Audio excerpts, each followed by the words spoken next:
হবিগঞ্জে অসহায় দরিদ্রদের মাঝে ১০ লাখ টাকার আর্থিক অনুদান বিতরণ করেছেন ইংলিশ তারকা ফুটবলার হামজা দেওয়ান চৌধুরী। এরপরই রওনা হন ঢাকার উদ্দেশ্যে।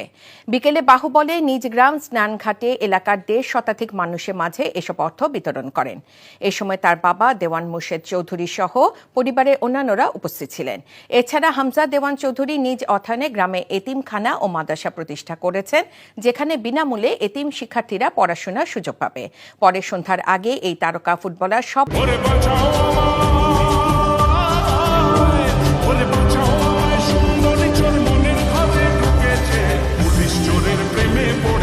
যেখানে পুরো ভারত ফুটবল দলের মূল্য ৭২ কোটি টাকা, সেখানে হামজা চৌধুরীর একারই মার্কেট ভ্যালু ৫৫ কোটি টাকারও বেশি। হামজা যুক্ত হওয়ায় ভারতকে টপকে এখন সাউথ এশিয়ার সবচেয়ে দামি স্কোয়াড হবে বাংলাদেশে।